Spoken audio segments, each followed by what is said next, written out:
Ωραία. Οπότε, να εξηγήσω πρώτα απ' όλα γιατί είμαι εγώ εδώ δίπλα στο Γκαρίλ Φερέ και όχι κάποιος άλλος. Παρότι δημοσιογράφος στο επάγγελμα, πριν από ένα χρόνο έγραψα ένα βιβλίο, «Τις ιστορίες χωρίς φωνή», που αφορά την κακοποίηση, τη δολοφονία, τη μαζική δολοφονία και την εξαφάνιση των άγριων ζώων, αλλά και των μη άγριων ζώων από τον πλανήτη. Εκεί βρέθηκε ένα κοινό σημείο επαφής με τον Γκαρίλ Φερέ. Γιατί εγώ αυτό που έχω δει στα τελευταία του βιβλία είναι μια μετατόπιση. Μια μετατόπιση όπου τα ζώα δεν είναι πλέον κάτι αφηρημένο κάπου στο βάθος ενός βιβλίου, είναι σε πρώτο πλάνο η δολοφονία τους, η εξαφάνισή τους, η σφαγή τους, είναι πλέον σε πρώτο πλάνο και αφορούν ένα βασικό κομμάτι του βιβλίου. Δεν είναι δηλαδή ένα ντεκόρ. Ίσως γι' αυτό να έχουμε κάποια κοινά ενδιαφέροντα σε αυτή τη συζήτηση που θα κάνουμε σήμερα. Πέρα από την αστυνομική λογοτεχνία, πέρα από τις περιπέτειές του σε όλες τις άκρες του πλανήτη, είναι και μια νέα οπτική που μας βοηθάει να ρίξουμε λίγο φως σε κάποιες άγνωστες πλευρές της ανθρώπινης φύσης και πώς ο άνθρωπος συμπεριφέρεται και αντιμετωπίζει τα μη ανθρώπινα ζώα.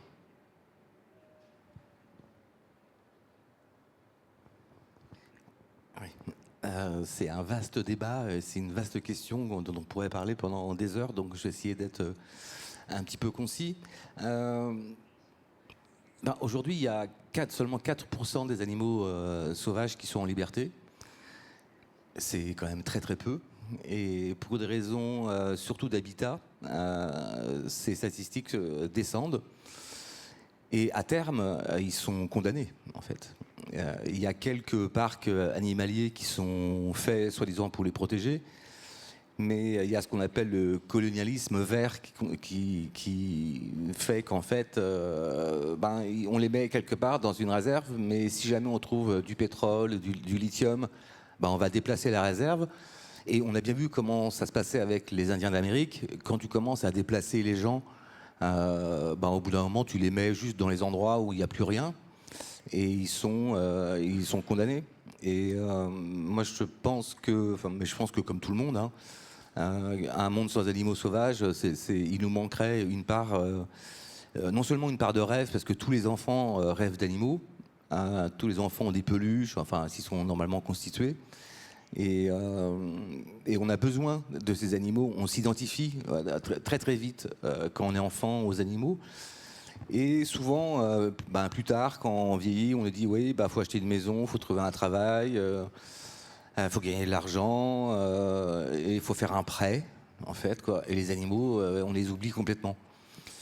Et quand on les voit en liberté, chaque fois qu'on voit les animaux dans des zoos, parce qu'en fait, malheureusement, ce qui est l'endroit où ils vont finir, les animaux, c'est dans les zoos.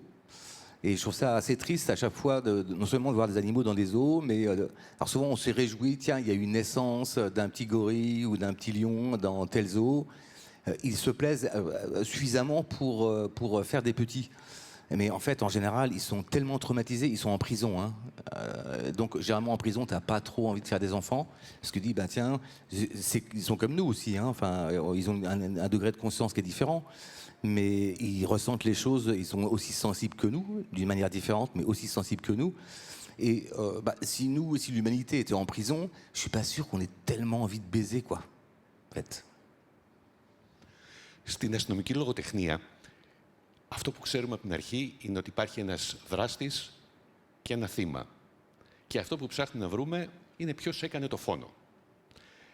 Στη φύση όμως είναι γνωστό το θύμα, γνωστός ο δράστης, αλλά τίποτα δεν υπάρχει που να ψάχνουμε να βρούμε το πώς και το γιατί. Έχει κανονικοποιηθεί το έγκλημα όταν αφορά τη φύση και τα ζώα.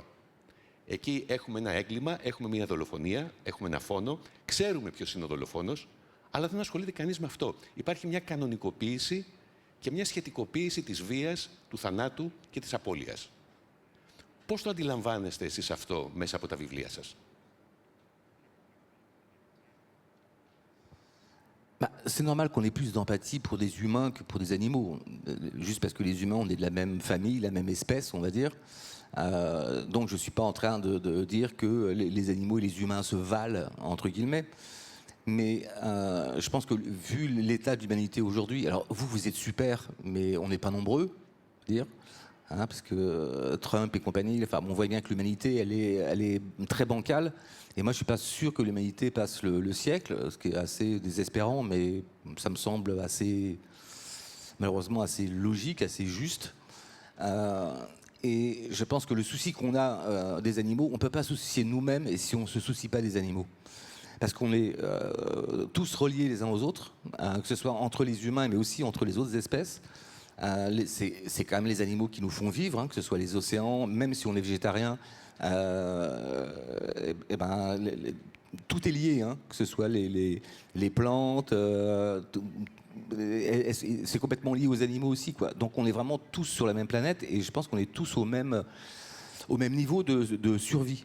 Et je pense que si on commence à hiérarchiser le fait que oh oui, bon, les animaux c'est pas très grave, dans ce cas-là, les forêts c'est pas très grave, les océans c'est pas très grave, et du coup on va se retrouver tout seul et absolument sans ressources, et ce sera notre propre fin, et on se dira à ce moment-là ah bah oui on aurait mieux fait de nous occuper des animaux, des océans, etc. Et évidemment ce sera trop tard. Donc moi j'essaie à travers le polar c'est toujours un prétexte, hein, qui est la victime, qui est l'assassin. C'est plutôt un prétexte pour pouvoir parler d'une situation, qu'elle soit géopolitique ou écologique. Et là, j'aimais bien que, même si au tout début de Okavango, en tout cas mon dernier livre, publié en Grèce, au début, on découvre un jeune pisteur africain qui a été tué. On va découvrir évidemment qu'il est lié au braconnage, qu'il y a un prétexte pour ne pas parler du braconnage. Mais les meurtres les plus spectaculaires, c'est quand même des meurtres d'animaux. Et ça se passe en Namibie, ce livre. Et en discutant avec les rangers, les gens qui protègent les animaux, quand il y a un animal qui a été tué par un braconnier, ils appellent ça une scène de crime. Et il y a des petits rubans jaunes, comme pour une scène de crime qu'on voit dans les films ou dans la réalité. Et je trouve ça assez juste. Ils ont tellement d'empathie pour les animaux que, pour eux, c'est une scène de crime. C'est pas juste on a tué un animal, quoi. Στο Grinda Trap, το προηγούμενο βιβλίο, μπαίνουμε στη λογική της παράδοσης. Εκεί δηλαδή το έγκλημα έχει πάρει τη μορφή της παράδοσης και έτσι όλα είναι επιτρεπτά. Βασιζόμενοι δηλαδή σε μια ιστορικότητα που πριν από 300, 400, 500 χρόνια κάποιοι άνθρωποι θεωρούσαν ότι είναι πολύ σωστό για την εποχή εκείνη να θυσιάσουν κάποια πλάσματα σε αυτή τη λογική που είχαν τότε, εξακολουθεί να συνεχίζεται αυτό το έγκλημα στα βάθη των αιώνων και φτάνει μέχρι σήμερα και η μοναδική απάντηση που δίνεται στο γιατί το κάνετε αυτό είναι διαφυλάττουμε μια παράδοση. Αυτό το αντιμετωπίζουμε όχι μόνο στα νησιά Φερόε, το βλέπουμε σε πολλά μέρη του πλανήτη και στη δική μας χώρα, όπου, για παράδειγμα, σε πάρα πολλά μέρη υπάρχει μια παράδοση να δένεται το μπροστινό πόδι μιας κατσίκας ή μιας αγελάδας με το λαιμό της, έτσι ώστε να μην μπορεί να μετακινηθεί πάρα πολύ εύκολα, να μην μπορέσει να πάει από μια ιδιοκτησία σε μια άλλη, για να μην κάνει ζημιές. Αυτός ο τρόπος χαλιναγώγησης των ζώων είναι μία παράδοση και όποιος έχει αντισταθεί ή έχει ζητήσει να σταματήσει αυτή η κακοποίηση των ζώων βρίσκεται αντιμέτωπος με ένα ισχυρό μπλοκ και ένα τείχος ανθρώπων που υπερασπίζονται αυτή τη λογική βάσει της παράδοσης. Alors, il y a quand même aussi un problème, c'est que dans la Bible, alors je ne sais plus si c'est l'Ancien Testament ou quelque chose comme ça, il est dit que les animaux doivent servir les humains. Donc s'il faut les tuer, c'est pas grave parce qu'on est supérieur à eux, quoi. Donc on a donné quand même de très mauvaises indications à l'humanité, parce que, moi je trouve ça criminel, hein, comme façon de penser le monde. Alors tout le monde n'est pas religieux, mais moi qui suis athée, j'ai grandi je suis quand même une éducation judéo-chrétienne et on est obligé, on prend quand même des choses qui sont pris comme argent comptant. Et il faut beaucoup de réflexion, beaucoup de lecture, beaucoup de discussions et de rencontres avec des gens qui sont plus compétents que nous pour la sauvegarde des animaux, pour se dire ah mais finalement, je vais réviser un peu ma façon de penser le monde, parce qu'en fait, elle est un peu erronée, parce qu'on nous a dit, et c'est intégré dans notre être, que on peut tuer certains animaux parce que c'est pas très grave. Et notamment, je vais prendre les exemples les plus marquants, qui sont les serpents et les requins. Généralement, personne, et les araignées, quoi. Personne ne peut, généralement, on n'aime pas trop ces animaux-là, parce qu'ils sont capables de nous tuer. Mais c'est quand même assez dingue. Nous, on tue absolument tous les animaux, et il y a 2 ou 3 espèces qui sont dangereuses pour nous, et le premier réflexe de tous les humains, c'est les supprimer. C'est quand même un peu court au niveau intelligence. Enfin, pour moi, c'est pas une façon de penser d'une espèce intelligente. C'est une espèce totalement barbare. D'autant que les requins, c'est quand même les fossoyeurs des océans. On les tue par millions pour en faire des ailerons pour en Asie, parce que voilà, à la fois c'est bon, il y a soi-disant curatif. Enfin bon, c'est pareil avec la corne de rhinocéros en Afrique. On est en train de massacrer les animaux qui servent vraiment à l'écosystème. Et en fait, dès qu'on coupe la chaîne, la nature, elle est quand même assez bien faite, hein. Vous l'avez vu peut-être pendant le Covid. Si on n'est plus là pendant un certain temps, les animaux reviennent. Ils sont quand même très résilients. Et si on les laisse faire, ils vont refaire tout leur écosystème. Et je sais qu'en France, il y a des loups qui reviennent depuis l'Italie. Et on se dit, oh, il y a trop de loups, en fait, quoi. Mais comme on a bousillé les forêts et il n'y a plus assez de gibier pour les loups, quand ils reviennent, ils vont attraper des brebis, ils vont prendre les animaux qui sont là. Mais si on laisse la nature faire, les chamois vont revenir, d'autres animaux, les proies des loups vont revenir, et tout ça va se mettre en place. Mais c'est toujours nous qui intervenons, et intervenons souvent de manière irraisonnée, on va dire, et du coup, on fout le bordel dans l'écosystème. Et après, on nous dit, on dit, ah oui, mais là, il faut faire ci, il faut faire ça. Mais parce qu'on laisse pas l'espace aux autres. Et philosophiquement, en fait, moi, ça me renvoie un petit peu avec ce qui arrive en ce moment en Europe autour de l'immigration. C'est-à-dire qu'on ne tolère plus l'étranger, on ne tolère plus l'autre. Et le fait de ne pas tolérer les animaux, pour moi, c'est symbolique de la même manière, en fait. On apprend à ne plus vivre ensemble et à se séparer les uns les autres. Et moi, je pense qu'on ne peut pas vivre sans les animaux, enfin, en se disant, tiens, on va les mettre de côté. Mais c'est comme si on mettait de côté la nature, comme s'il y avait nous, citadins, humains. Et la nature, c'était un truc qui était complètement à part, comme une sorte de Disneyland, où on viendrait de temps en temps voir la nature. Et on se dit, tiens, c'est joli un arbre, tiens, c'est joli une rivière. Mais bon, c'est juste le décorum, en fait, et c'est pas lié à nous, quoi. C'est complètement faux, en fait. Enfin, c'est une façon fausse de voir le monde. Et comme les puissants un peu aujourd'hui, là, et le système capitaliste est quand même pas très fait pour qu'on soit ensemble, donc on essaie de nous diviser les uns les autres, et c'est sans fin, diviser pour mieux régner, vous connaissez l'adage, et on va essayer de nous monter les uns contre les autres. Alors, en Grèce, peut-être les riches contre les pauvres, et puis après, sauf qu'en Europe, les riches, c'est nous, les pauvres, c'est, on va dire, l'Afrique ou d'autres, et donc on nous sépare tous les uns les autres, quoi. Et puis, comme ça, si on n'a aucune empathie pour personne, en fait, sauf pour soi, sa petite communauté, on va pas aller très loin comme ça, nous. C'est joyeux, comme... Έχουμε συνηθίσει να βλέπουμε τα ζώα πλέον ως εχθρούς μας. Σε κάθε περίπτωση, είτε είναι ο καρχαρίας, όπως είπες προηγουμένως, είτε εδώ στην Ελλάδα είναι μία μέρα είναι τα αγριογούρουνα, την άλλη μέρα είναι ο λύκος, την παράλληλη μέρα είναι η αρκούδα. Το τελευταίο διάστημα, ο τελευταίος εχθρός που έχουμε ανακαλύψει είναι ένα ψάρι, το οποίο μας ήρθε από θερμότερες θάλασσες, ο λαγοκέφαλος, και κάθε μέρα όλα τα δελτία ειδήσεων έχουν αρχίσει να περιγράφουν αυτό το τρομακτικό πλάσμα, το οποίο έχει έρθει σε ελληνικές θάλασσες μόνο και μόνο για να μας κάνει κακό. Και πάντα η απάντηση σε αυτό το ζώο, το οποίο χαρακτηρίζουμε ως εχθρικό, είναι να βρούμε έναν τρόπο να το θανατώσουμε, να βρούμε έναν τρόπο να απαλλαγούμε από την παρουσία του. Όπου στο τέλος τι θέλουμε? Θέλουμε μια φύση, θέλουμε ένα περιβάλλον, θέλουμε ζώα τα οποία θα τα βλέπουμε μόνο σε ζωολογικούς κήπους, θα τα βλέπουμε μόνο σε φωτογραφίες, θα τα βλέπουμε μόνο σε διαφημίσεις, γιατί όταν έρχονται δίπλα μας, και γιατί έρχονται δίπλα μας, γιατί τους έχουμε στερήσει το ζωτικό τους χώρο, όταν έρχονται δίπλα μας είναι μόνο πηγή κινδύνου και το μόνο που σκεφτόμαστε είναι πώς θα τα απομακρύνουμε, και συνήθως δια της βίας.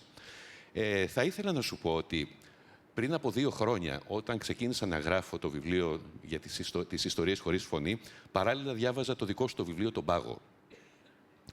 Και ανακαλύπτοντας όλη αυτή την ιστορία στη Σιβηρία με τα ελάφια, με τις φάρμες ελαφιών, κάθισα να το ψάξω λίγο παραπάνω, δημοσιογραφικά.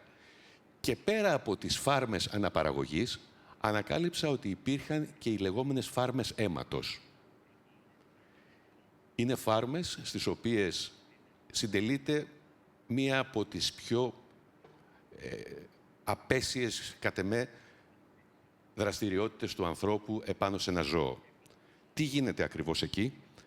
Χρησιμοποιούνται τα ελάφια και κάθε χρόνο παίρνεις ένα αρσενικό ελάφι, του βάζεις το κεφάλι του σε μία μέγενη και με ένα πριόνι κόβουν τα κέρατά του ακριβώς σύριζα επάνω στο κρανίο, σε σημείο έτσι ώστε να αρχίσει να αιμορραγεί.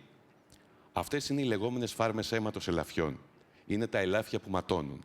Είναι το αίμα το οποίο συλλέγεται και χρησιμοποιείται γιατί κάποιοι θεωρούν σε εκείνες τις περιοχές ότι αν το αίμα αυτού του ελαφιού το αραιώσεις με νερό και το βάλεις μέσα σε μία μπανιέρα, αν μπει κάποιος μέσα και καθίσει 1-2 ώρες μέσα σε αυτό το νερό, το ματωμένο νερό, θα του ανέβει η λίμπιντο.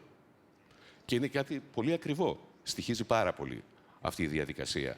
Και δεν είναι κάτι το οποίο μπορεί ο καθένας να το απολαύσει εντός εισαγωγικών.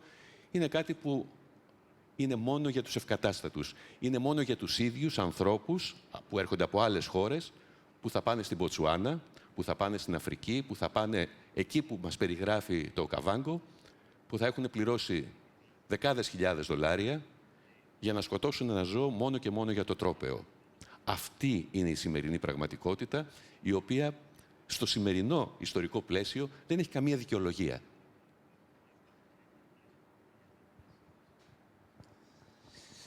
Mais non, mais c'est le problème, en fait. C'est le problème de l'humain. C'est qu'en fait, on croit tout et n'importe quoi.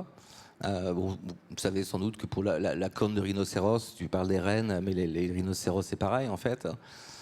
Donc, la corne de rhinocéros, c'est de la kératine. Hein. Les kératines, c'est de l'ongle. Et donc, dans la pharmacopée asiatique, la corne de rhinocéros, c'est pareil, ça a des vertus aphrodisiaques. Mais vous avez vu la corne du rhinocéros? Ça, c'est un rhinocéros, en fait, quoi. Évidemment, c'est très phallique. Si la corne de rhinocéros, elle était comme ça, je pense que ça ne marcherait pas. C'est absurde, en fait, vraiment, quoi. Et on notera quand même au passage que c'est quasiment tout le temps pour les hommes. C'est toujours pour tout ce qui est aphrodisiaque, c'est pour les hommes, en fait. Les hommes ont quand même un problème de quéquette, de sexe. C'est jamais pour le plaisir féminin. Si c'était un truc qui développerait l'extase, l'orgasme féminin, je sais pas, ce serait peut-être plus intéressant que juste. Je trouve ça. Enfin, il y a un côté patriarcat et c'est toujours quand même très masculin ces problématiques. Enfin, je crois qu'il serait peut-être temps de changer un peu de paradigme. C'est un peu lent. Hein. Enfin, l'humain est un peu lent et surtout les hommes sont un peu lents. Là-haut, là. Ναι. Όντως υπάρχει αυτό το πράγμα, αλλά για μένα υπάρχει κάτι πέρα από αυτό. Είναι η λεγόμενη παραδοσιακή ιατρική της Ασίας, που έχει κάνει πάρα πολύ μεγάλη ζημιά στα οικοσυστήματα όλου του πλανήτη. Δεν είναι μόνο το κέρατο του ρινόκερου, είναι το κόκαλο της τίγρης, είναι ακόμα και η ζελατίνα που υπάρχει κάτω από το δέρμα του γαϊδουριού. Ένα κλασικό παράδειγμα το οποίο δεν είναι πάρα πολύ γνωστό.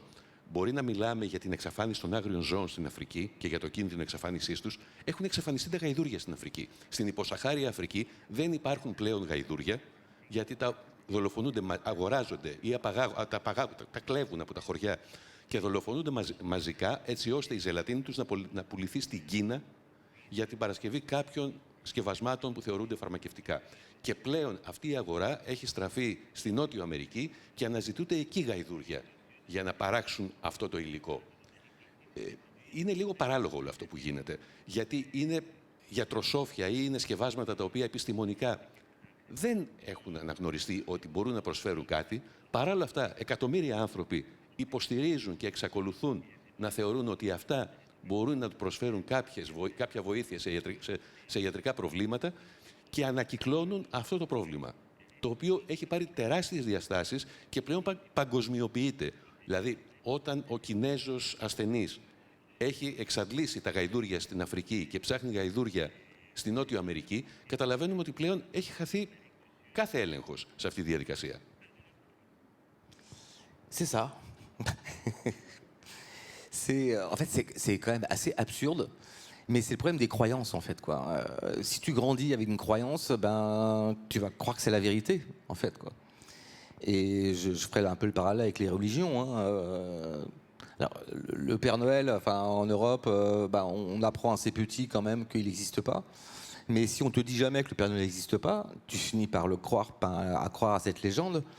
Et aux îles Féroé, par exemple, autour de Grindadrap, la chasse à la baleine, donc ils rabattent les grands cétacés sur les baies pour les tuer. Et comme c'est un bain de sang assez épouvantable, pour que les enfants puissent tolérer de voir ce bain de sang, ben, on les amène quand ils sont tout petits, quand ils ont 2 ans. Et il y a des images qui sont assez étonnantes, enfin choquantes, où tu vois des petits-enfants, mais tout petits, qui sautent au-dessus des carcasses ensanglantées d'animaux. Mais si on te dit tout petit que bah, c'est une tradition, c'est sympa, c'est bien, on te raconte une histoire en fait qui raconte l'histoire de ton pays. Quand tu es tout petit, tu n'as pas de conscience de ça et tu grandis avec ça. Tu n'as pas du tout l'horreur que nous, on peut avoir en voyant ces animaux non seulement superbes et très sensibles, de se faire égorger comme ça, avec des sons épouvantables de détresse. Mais quand tu grandis avec ça, t'as pas cette réaction-là, en fait, quoi. Donc on peut tout à fait conditionner les humains, mais c'est valable pour les mollahs en Iran qui racontent n'importe quoi aux enfants, ou les enfants soldats en Afrique, où on leur dit que tuer, violer, c'est bien. On peut manipuler les humains très facilement, en fait. Et y compris les adultes avec des croyances qui sont peut-être des fausses croyances. Enfin, toutes ces pharmacopées, elles sont évidemment fausses. Scientifiquement, c'est n'importe quoi. Mais si on nous raconte n'importe quoi, ben on finit par le croire. Et c'est le propre de l'humain, en fait, quand même, de croire à des balivernes. Les animaux, ils ont un état de conscience qui est différent du nôtre. Mais généralement, les orques, par exemple, si on pourrait prendre des animaux très très évolués, ou les éléphants, ce qu'ils s'apprennent les uns les autres, c'est que des choses qui leur servent réellement. On ne voit pas chez les animaux, il n'y a pas d'acte de cruauté chez les animaux. Alors peut-être les chats, ils jouent avec les souris, mais bon, on va dire c'est des chats, ils sont un peu spéciaux. Mais dans la vie sauvage, tout sert. Et c'est comme ça qu'ils apprennent. C'est comme ça qu'ils apprennent, quoi. Ils apprennent pas en croyant à n'importe quoi. Tu vas jamais voir un éléphant se rouler dans un truc qui lui sert pas. En fait, tout est. Eux, ils sont bien organisés, quoi. Mais nous, c'est aussi notre pouvoir, hein, c'est le pouvoir d'imagination. Alors, ça vous permet de lire des livres. Donc là, c'est le bon côté, l'imagination. Mais on peut nous faire croire aussi n'importe quoi. Et bah, c'est un peu le problème, le problème d'aujourd'hui, quoi. Et comme en plus, on dépasse, la vérité ne suffit plus aujourd'hui avec les réseaux sociaux et avec tout ça. Donc en plus, alors si en plus la vérité n'est plus vérifiable. Alors là, c'est la porte ouverte à n'importe quoi au niveau des croyances, quoi. Ζούμε σε μια εποχή πολέμων. Το τελευταίο διάστημα βιώσαμε αρκετούς πολέμους γύρω μας και θυμηθήκαμε ξανά ότι τίποτα δεν είναι δεδομένο, η ειρήνη δεν είναι δεδομένη, αλλά ανά πάσα στιγμή μπορεί να ανατραπούν τα πάντα, είτε δίπλα μας, είτε πιο κοντά μας, είτε πιο μακριά μας. Αυτό που δεν βλέπουμε όμως εδώ και πάρα πολλά χρόνια, και όσο και να τρομοκρατούμαστε από τους πολέμους των ανθρώπων, έχουμε ξεχάσει ή μάλλον δεν συνειδητοποιούμε το μεγάλο πόλεμο που έχουμε κηρύξει εμείς οι ίδιοι απέναντι στο περιβάλλον και στα ζώα. Είναι ένας διαρκής πόλεμος, καθημερινός πόλεμος, ανελαίητος πόλεμος, το οποίο αυτό που δεν αντιλαμβανόμαστε ως είδος είναι ότι αν κερδίσουμε αυτό το πόλεμο, θα είμαστε μεγάλοι χαμένοι. Αν καταφέρουμε και κερδίσουμε τον πόλεμο που έχουμε κηρύξει στα ζώα και στη φύση, αν αφανίσουμε τα ζώα έτσι όπως προσπαθούμε κάθε φορά, στο τέλος εμείς θα είμαστε χαμένοι. Γιατί τα ζώα μπορούν να επιβιώσουν σε ένα πλανήτη χωρίς ανθρώπους. Άνθρωπος σε ένα πλανήτη χωρίς ζώα δεν μπορεί να επιβιώσει ούτε για μία μέρα. Néné. Je parle très bien grec.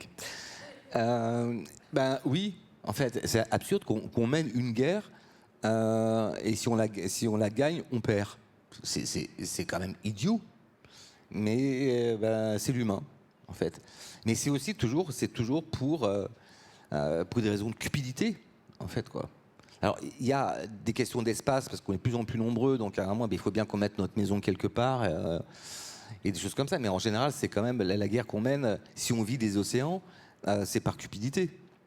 On ne vit pas dans les océans. Donc, en fait, on n'a pas besoin de vider l'océan.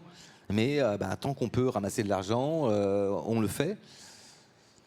Donc il faut quand même changer de façon de penser le monde. Hein. Enfin, bon, moi je m'intéresse souvent aux peuples autochtones parce qu'eux, ils ont une autre façon de penser le monde. Hein. Enfin, bon, je me répète, hein, mais que ce soit des Maoris, que ce soit des Lakota, que ce soit des Zoulous, peu importe, partout dans le monde, tous les peuples autochtones, pour les appeler comme ça, eux, ils respectent la terre parce qu'ils considèrent que nous appartenons à la terre, alors que nous, en Occident, on considère que la terre nous appartient.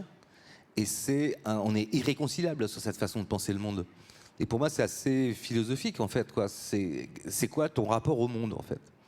Et tant que c'est l'Occident qui aura la main, quand je dis l'Occident, c'est le grand Occident, hein, parce qu'en Asie, c'est pas forcément mieux.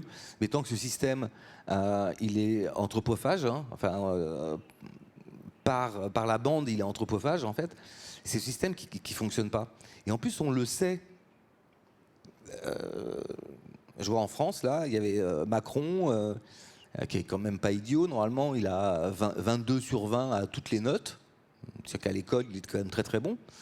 Et le mec, c'est un économiste, il sait très bien, il a bossé dans les banques. Donc il est plus intelligent que moi, hein, dans le sens où il connaît plus de choses que moi, il retient plus vite. Mais il sait très très bien, il y a une théorie, c'est la théorie du ruissellement. Alors ça, c'est une vieille théorie capitaliste du début de 1980, qui est très néolibérale, où on se dit, plus les riches seront riches, plus ils auront d'argent, donc l'argent va ruisseler sur les plus pauvres. Enfin, ceux qui sont en dessous, quoi. N'importe quoi. On serait tous riches. Ça marche pas, ça, en fait. Et il sait très très bien que ça marche pas. Mais il le dit quand même. Il dit oui, pour favoriser, pour que nous, on avale la pilule, il nous dit, oui, non, mais, ok, là, il y a un problème de richesse, les riches sont de plus en plus riches, de manière exponentielle, et les gens, en dessous, c'est pas terrible, et il y a un décalage énorme qui se font entre les très très riches et les autres. Mais ça va ruisseler. Sauf qu'il sait très bien que cette théorie, elle est fausse. Elle a 45 ans, cette théorie, elle ne fonctionne pas, autrement on le saurait. Mais le mec, il continue à le dire. Donc on a quand même des gens qui sont extrêmement malhonnêtes, qui sont à la tête de nos pays. Et je pense qu'en Grèce, vous en avez quelques-uns qui ne sont pas terribles non plus. Et donc en fait, il y a un truc qui ne va pas. On est représenté par des gens qui se moquent de nous, en fait, quoi. Non seulement ils se moquent de nous, mais ça, à la rigueur, s'ils se moquaient de nous, ils nous font une blague, on se dit, on ne te croit pas. Mais c'est vrai qu'ils prennent des décisions, et ils sont pas les seuls, hein, mais qui font que la planète continue à être dans un état de plus en plus pitoyable, et ils le savent très bien. Et là, j'ai discuté avec un journaliste qui travaille pour les lobbies, enfin, à Bruxelles, en fait, qui essaie de poser des questions aux lobbies pour, justement, aux îles Féroé, est-ce qu'on peut arrêter la chasse aux cétacés?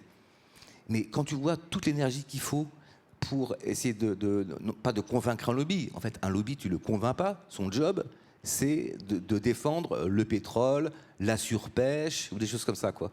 Mais pour faire conscience, enfin, donner conscience aux politiques que peut-être qu'on ne va pas écouter le lobby, mais plutôt la conscience humaine, c'est déjà très, très, très, très, très, très, très compliqué.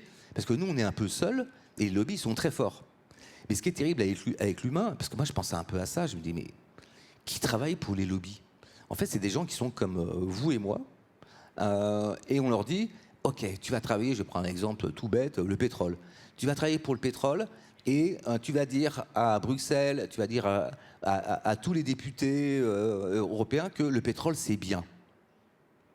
On sait très bien que les énergies fossiles, vous connaissez la situation, donc c'est des choses qui sont nocives pour la planète, donc pour nous, mais il y a quand même des gens, tous les matins, ils se réveillent, ils n'ont quand même aucun scrupule, tout ça pour de l'argent, ils vont être là, ouais, je travaille pour un lobby, ok, le pétrole, c'est pas super, mais bon, je gagne de l'argent, j'ai une piscine là, puis j'en ai besoin d'une autre piscine dans ma résidence secondaire, donc tous les matins, je me réveille, je me regarde dans la glace, je suis pas en train de me dire, mais t'es un gros connard, en fait. Non, non, tu es là, ouais, allez, pour de l'argent, c'est pas grave, quoi. Et l'humain, malheureusement, il est corruptible pour pas grand-chose, en fait, quoi, des bouts de papier qui s'appellent de l'argent. Et ben, quitte à bousiller l'avenir de ses enfants, la planète, ça ne pose pas de problème, quoi. Donc, en fait, on est mal éduqués, je pense. Hein, enfin. Είναι σαν να ήξερες ότι έχει ανοίξει μια μεγάλη συζήτηση εδώ και αρκετά χρόνια για εξορίξεις φυσικού αερίου και ορυκτών καυσίμων εδώ στα ανοιχτά της θάλασσας της Κρήτης. Και υπήρξαν αντιδράσεις και υπάρχουν αντιδράσεις για την καταστροφή των θαλασσών, για το κίνδυνο που διατρέχει η θαλάσσια ζωή από τέτοιου είδους δραστηριότητες και για το πόσο ισχυρά είναι τελικά αυτά τα λόμπι, πόσο ισχυρές είναι αυτές οι εταιρείες που βρίσκονται πίσω από όλες αυτές τις διαδικασίες, που καταφέρνουν να αποκρύψουν από την κοινή γνώμη όχι μόνο τους κινδύνους που υπάρχουν για το περιβάλλον και για το μέλλον και για τη ζωή μας, αλλά ακόμα και για το ασύμφορο, το οικονομικό ασύμφορο της υπόθεσης, επενδύοντας σε δοκιμές και σε προσπάθειες οι οποίες μπορεί να μην έχουν ούτε καν αυτό το αποτέλεσμα για το οποίο μας υπόσχονται και για το οποίο πρέπει εμείς να μπούμε στη διαδικασία να ρισκάρουμε το μέλλον το δικό μας και των παιδιών μας. Οπότε, αν δεν μπορείς να συζητήσεις ή να προσπεράσεις τα λόμπι σε τέτοιου είδους μεγάλα ζητήματα, πόσο πιο δύσκολο είναι να αντισταθείς και να αντιπαρατεθείς με τα ευρωπαϊκά λόμπι όταν θα βάλεις ένα ζήτημα για το αν έχουν δικαίωμα να πίνουν 2 γουλιές νερό τα ζώα που μεταφέρονται από τη μία χώρα στην άλλη, στιβαγμένα σε ένα φορτηγό και θα πεθάνουν ή τα μισά θα τραυματιστούν κάτω από τις απάνθρωπες και βάρβαρες συνθήκες με τις οποίες γίνονται η μεταφορά τους. Δηλαδή, βλέπεις τελικά ότι αυτά τα λόμπι είναι τόσο ισχυρά που δεν μπορείς να παλέψεις ούτε το μικρό, αλλά φυσικά ούτε το πολύ μεγάλο.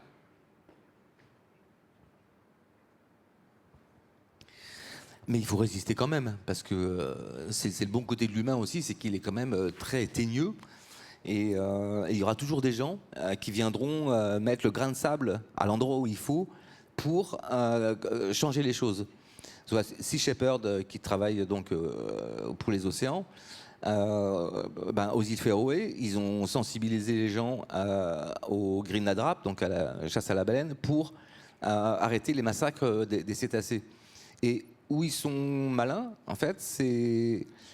Parce que quand tu dis à des gens, votre tradition, elle est barbare, vous êtes nuls, vous êtes des méchants, ça marche pas. En fait, parce qu'ils sont là, mais dis donc, c'est ma tradition. Tu veux que je te parle de ta tradition? Là, en France ou en Espagne, il y a la tauromachie. On massacre des taureaux de manière comme ça, gratuite, on en fait un spectacle. Tu es en train de me faire la morale, mais regarde chez toi, quoi. Donc en fait, ça marche pas. Ça marche pas trop, en fait, quoi. Eux, ils sont plus malins, en fait, c'est qu'ils se disent OK, au Féroé, vous avez une tradition qui consiste à massacrer ponctuellement, tous les étés, quelques centaines ou quelques milliers de cétacés. Vous n'avez plus besoin de cette chasse parce que vous êtes le pays le plus riche d'Europe. Donc, ce n'est pas une question de manger, hein, ça, c'est pas vrai. Et en plus, vu l'état des océans, la viande de cétacés, elle est complètement contaminée à tel point qu'elle est interdite aux femmes enceintes aux îles Féroé. Donc, généralement, une chose qui n'est pas bon pour une femme enceinte, c'est pas bon pour nous non plus. Hein. On n'a pas besoin d'être enceinte pour manger un truc pourri. Mais où ils sont encore plus... donc ça, c'est un peu une sorte de logique. Mais surtout, et moi, ce qui me semble plus sensible, c'est qu'ils disent justement, ces grands cétacés sont des animaux sociaux très proches de nous, avec une sensibilité qui est au moins égale.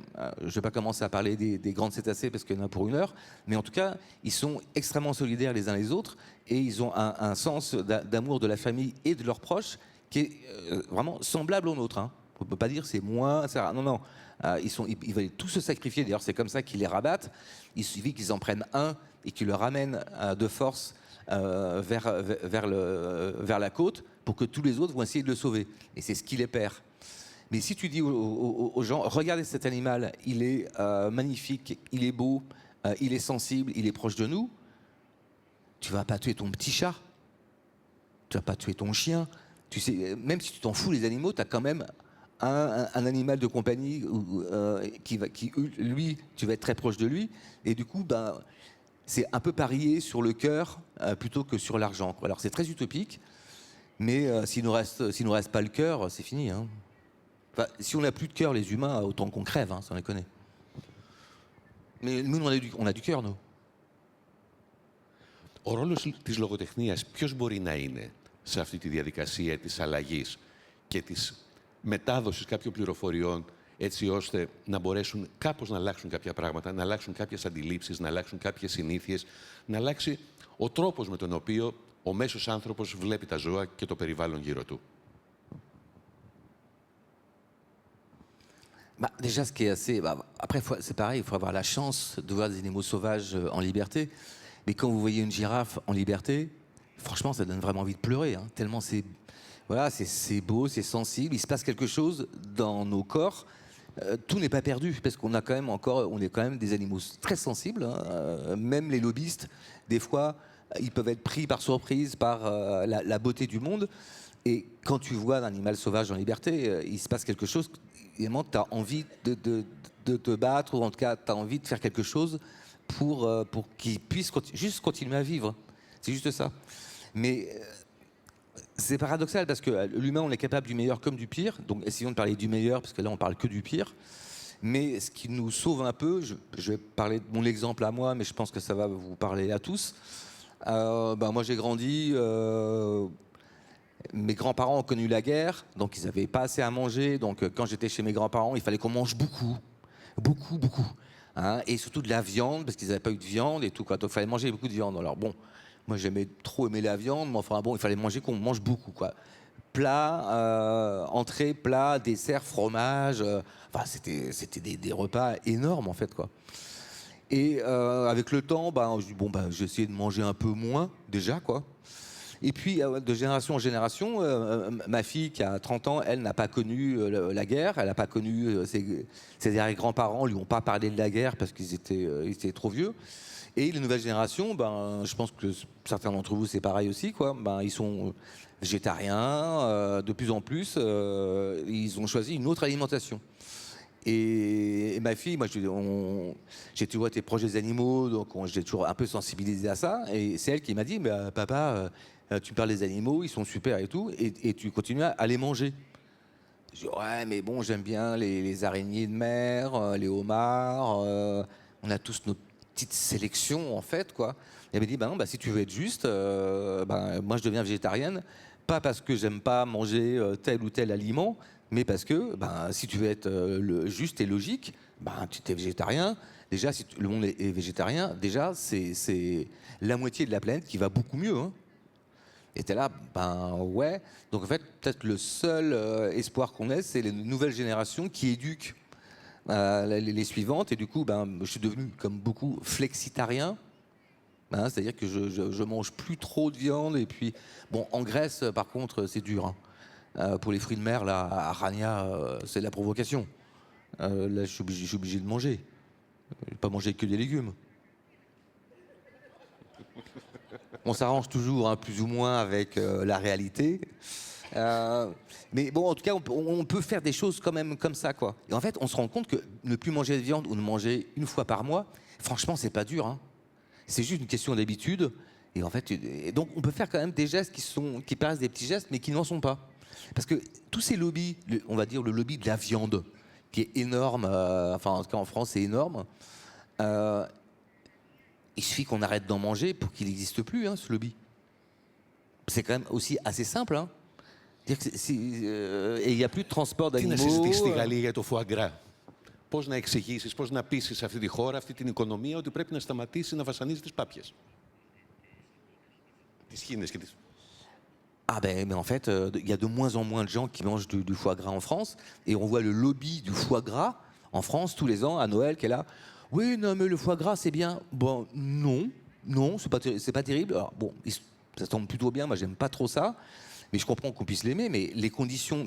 on torture des oies pour les gaver. Déjà, c'est pas super. Et on peut se passer de foie gras. Même si on aime le foie gras, moi, j'aime bien une bonne viande grillée. Mais je dis, OK, je peux ne plus en manger.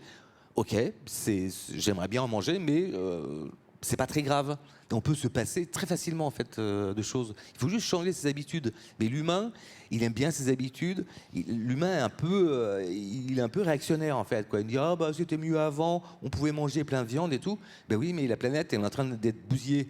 Donc en fait, il suffit d'arrêter de manger. Enfin, on peut changer de comportement pour le meilleur de tout le monde. Et en fait, franchement, c'est pas compliqué.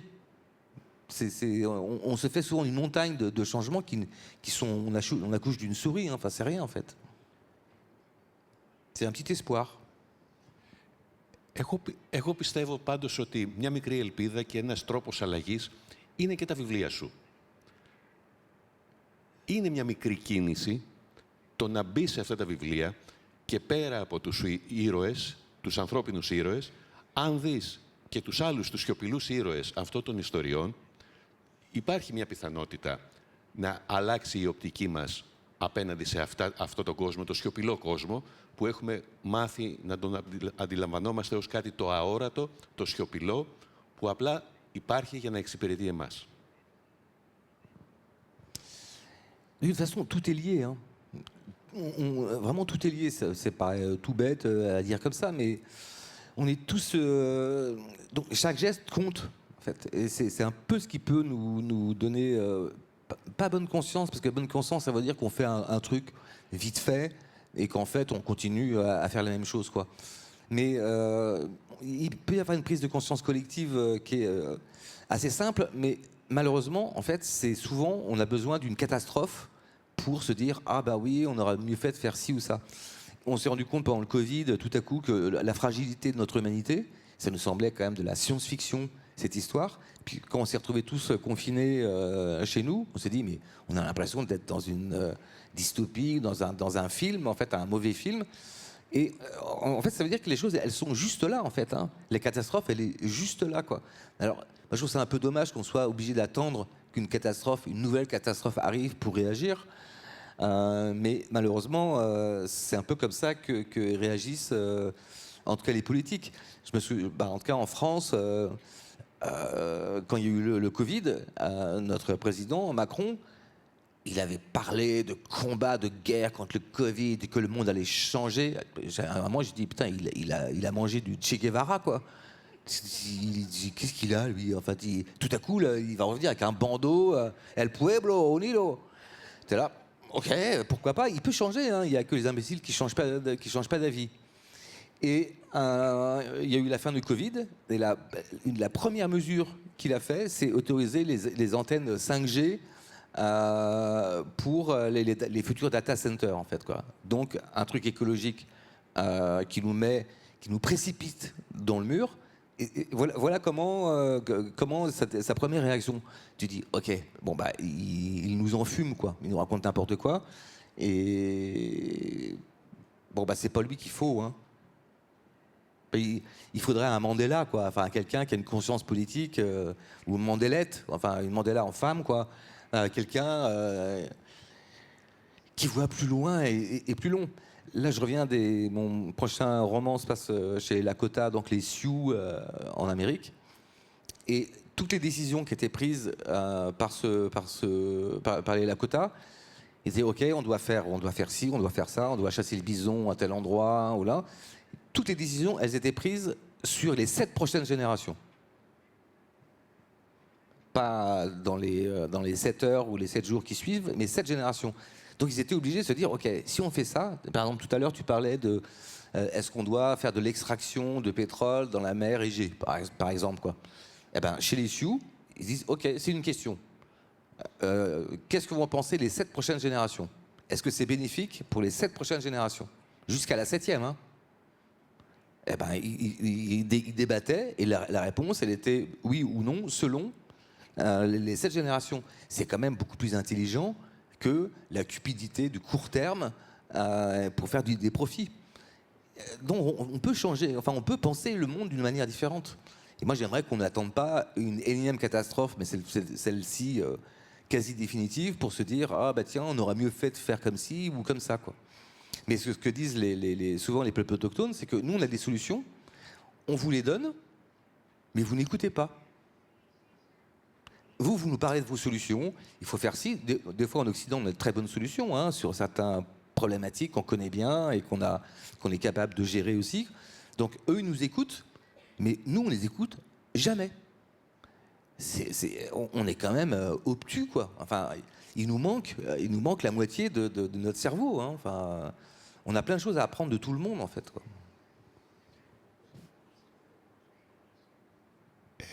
Εδώ θα ήθελα να σε ευχαριστήσω για όλη αυτή την ενδιαφέρουσα συζήτηση που κάναμε και να πω ότι θα είναι ευχής έργο να μπορέσουν να υπάρξουν 7 επόμενες γενναίες σε αυτόν τον πλανήτη και σε αυτόν τον κόσμο, γιατί με τους ρυθμούς με τους οποίους κινείται το είδος μας και κυρίως οι μεγάλες δυνάμεις, οι μεγάλες εταιρείες, τα λόμπι που λέγαμε προηγουμένως, εγώ πολύ φοβάμαι ότι δεν υπάρχει μέλλον για 7 γενναίες στο βάθος των αιώνων.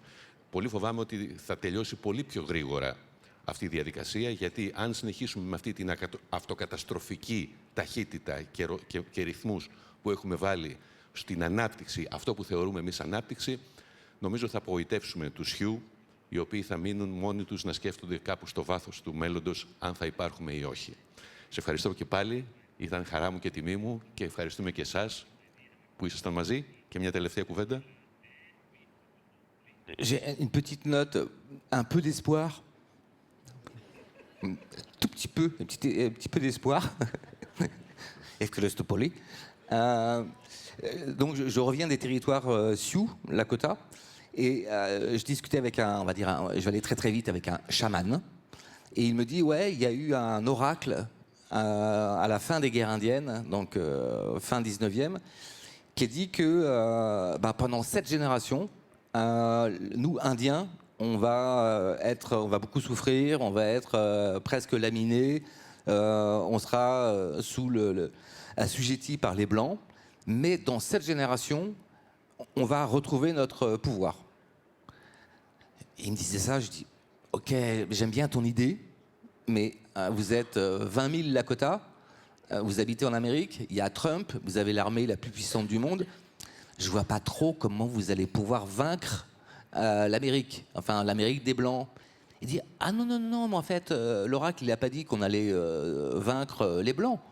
Il a dit, ça peut être une pandémie, une guerre mondiale, les Blancs peuvent se détruire eux-mêmes, mais nous, on reste, nous, connectés avec les esprits, Lakota, on a une autre façon de penser le monde, nous, on vit en parallèle par rapport à vous, vous allez vous détruire, mais nous, on sera là. Donc, allons avec eux, quoi. Merci.